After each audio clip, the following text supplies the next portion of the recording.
안녕하세요. 단 드로잉입니다. 잘 지내셨죠? 요즘 날씨 무척 변덕스러웠죠? 봄이 왔다는 증거예요. 올해의 봄은 어떻게 시작하고 계신가요? 오늘 그림은 봄 수채 드로잉입니다. 펜 스케치 하면서 말씀드리겠습니다. 한 구석진 곳에 봄이 온 모습입니다. 새롭게 돋아난 초록빛의 화사함을 표현할 거예요. 가까이에 있는 한 그루의 나무와 바닥에 깔린 풀의 표현과 비가 와서 얼룩진 시멘트 벽에 변화있는 색을 표현할 겁니다. 그리고 창문에 비친 봄 하늘과 낡고 젖은 나무 의자의 눅눅함을 표현합니다. 간단하고 그릴 것이 별로 없어 보이지만 의외로 까다로운 그림이에요. 여러분이 오늘의 드로잉을 보시면서 체크하셔야 할 점을 말씀드리겠습니다. 우선 나무 표현인데요. 초록을 입힐 때 어느 정도의 농도별 채색이 들어가는지 관찰하셔야 하고, 나무가 뒤에 벽과 떨어져 있는 입체감을 표현하셔야 합니다. 자칫 잘못하면 벽에 벽화가 그려져 있는 것처럼 보이시게 되거든요. 나무 기둥과 벽과의 거리감, 그리고 위 초록잎의 덩어리감 표현을 어떻게 하는지 관찰해 주세요. 두 번째로 체크하셔야 하는 것은 원근감입니다.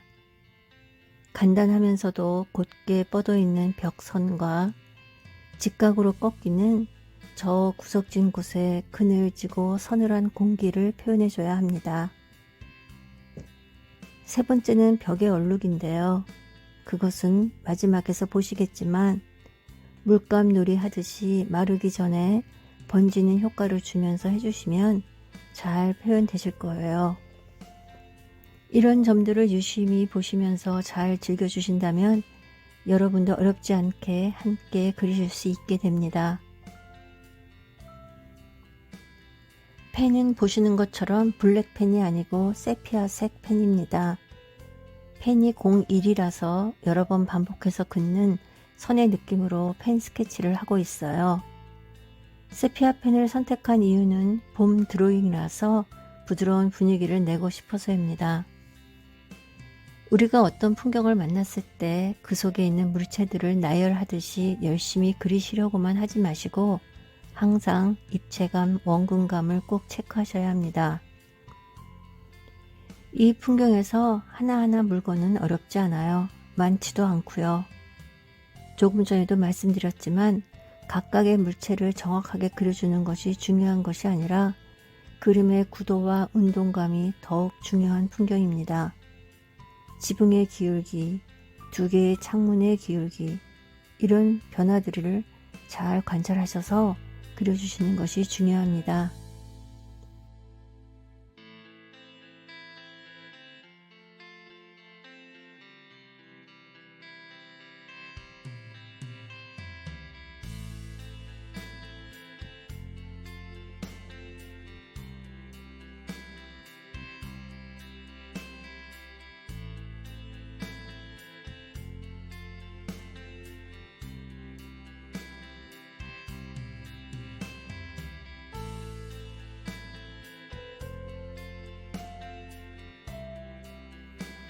수채 드로잉 시작입니다. 오늘의 하늘색은 망가니즈 블루 노바입니다. 화사한 봄하늘을 무슨 색으로 쓸까 고민하다가 쨍한 블루를 선택하였어요. 그릴 때마다 사용하는 색은 모두 알려드립니다. 상품마다 컬러가 달라서 다른 색이 나타날 수도 있는데 당황하지 마시고 그럴 때는 또 다른 조합을 해내어 보셔야 합니다. 자신의 컬러를 만들어 보시는 것도 완전 추천드립니다. 다만 참고하실 것은 그만큼의 채도, 그만큼의 농도는 비슷하게 하시는 것이 좋다고 말씀드려요. 색을 사용하실 때 물론 개인 취향이 있으시겠지만 맑은 수채화를 꿈꾸신다면 하나의 굉장한 팁을 오늘 드리겠습니다. 대부분의 초보분들께서 색이 세련되게 맑게 치색되지 않는 점은 이것이 안 되기 때문이에요. 첫째, 조색을 잘 안 하시는 분들이 계세요. 두세 가지 색은 꼭 섞어줘야 세련되고 예쁜 색이 나타납니다. 물론 가끔 원색을 사용할 때도 있어요. 하지만 매우 조심스럽습니다.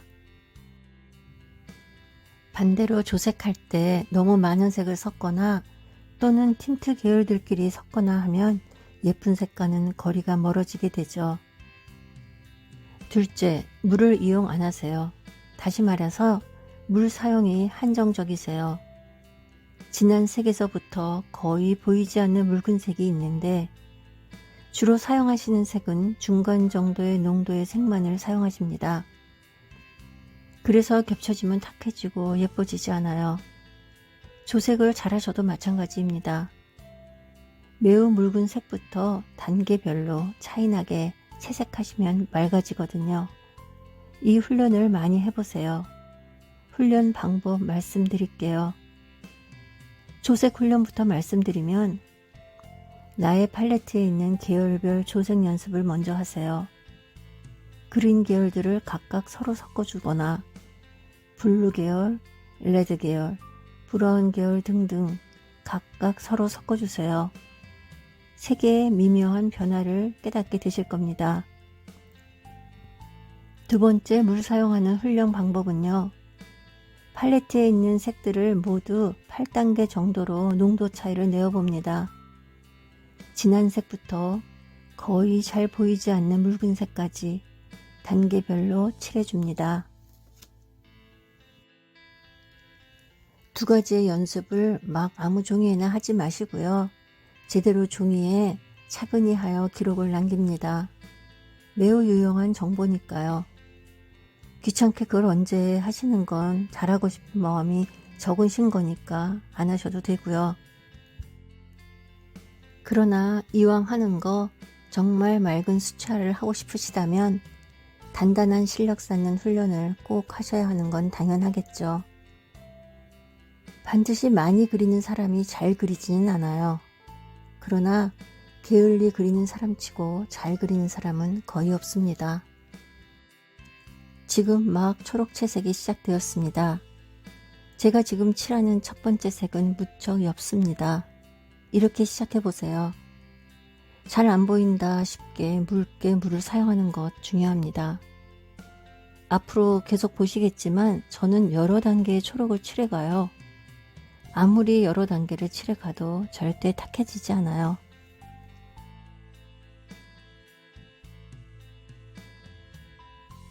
봄이 너무 춥습니다. 꽃이 잘 피지 못하네요.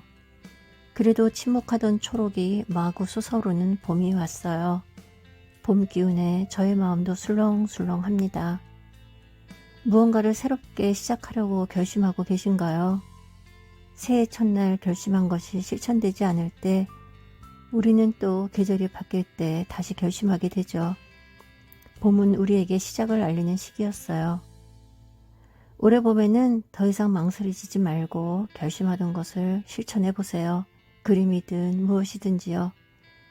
무엇을 하고 계시다면 더욱 열심히 해서 더 잘하게 되실 거예요. 무엇을 시작해야 하는 이유는 그 많은 시간 뭐를 해야 되는 걸까요? 에 대한 해답이지 않을까요? 지난달부터 회원분들과 한 달에 한 번씩 어반 스케치를 나가기로 하였어요. 바쁘게 흐르는 일상 중에도 시간은 내면 되는 거였네요. 그냥 일단 시작하자 하는 마음이었어요. 목적은 단 하나, 그림 잘 그리고 그림 즐기기입니다. 앞으로 얼마나 해갈래? 이런 질문 별로 안 좋아해요. 지금 좋아서 열심히 하는 것이고 좋아서 하는 거니까 좋은 거는 계속하고 싶잖아요. 그런 마음뿐이에요. 그냥 좋으면 하세요. 이거 안 돼, 저거 안 돼는 이미 덜 좋아한다는 거라고 생각해요. 게으른 것도 마찬가지로 좋으면 열심히 하게 됩니다. 실천해 가는 정도, 딱 그 정도인 거예요.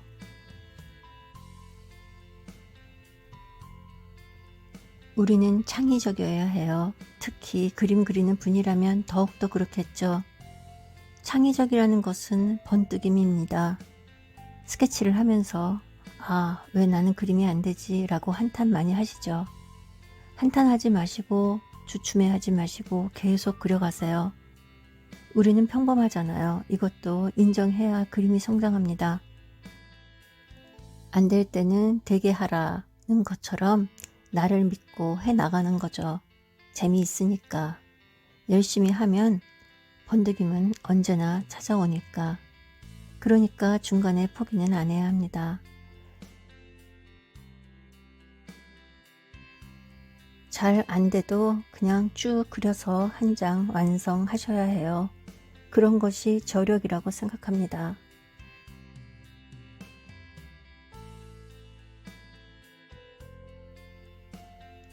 제가 좋아하는 회원의 카톡 부사에 이런 글이 있더군요. 당신은 당신 생각이 아니다.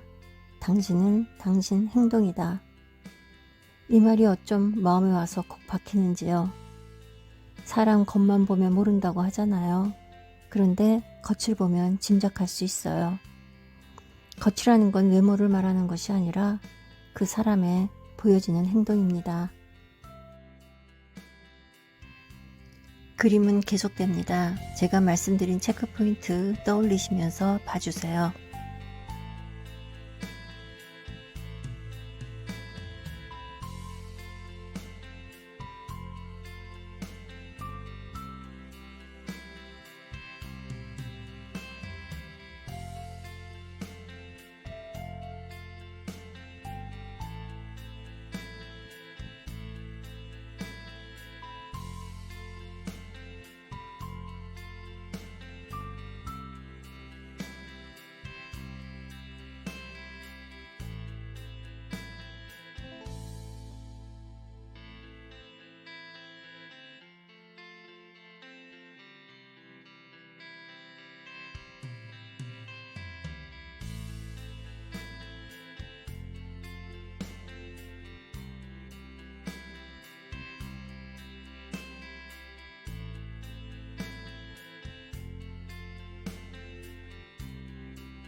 마지막에 제가 영상에 찍지 않고 마감을 한 부분에 대하여 살짝 설명드리겠습니다. 끝부분에 완성된 그림을 항상 보여드리는데 그 그림을 보실 때 도움 되시라고 말씀드려요. 나무의 초록의 그림자 부분에 채도 낮은 초록을 더 얹어 주었어요. 채도가 낮게 하려면 무슨 색을 섞어줘야 할까요? 처음부터 쭉 보셨다면 제가 주로 사용하는 초록색을 아실 거예요. 그 색에 울트라마린과 보라색 아주 조금, 아이보리 블랙을 섞어 주었습니다. 맑고 채도 낮은 색이 만들어졌습니다. 또 두 번째로 전체 채색을 마친 후에 갈색 펜으로 나뭇잎 라인과 벽면에 해칭을 해주었어요. 해칭은 그림을 보시면 아시겠지만 자유롭고 짧지 않은 해칭으로 여러 방향으로 넣어 주었습니다. 벽면에 해칭을 해준 이유는 오래된 벽면에 거친 표현을 주기 위해서였어요. 조금 있으면 보시게 될 완성된 그림에는 지금 설명드린 두 가지 테크닉이 들어 있습니다. 제가 오늘 알려드린 중요한 팁이 있죠. 맑은 수채화를 꿈꾸시는 분들에게 꼭 필요한 훈련법 두 가지. 잘 기억하셨다가 연습하셔서 더 잘 그리게 되시길 바랍니다. 오늘도 단드로잉과 함께 해주셔서 고맙습니다. 다음 영상에서 또 봬요.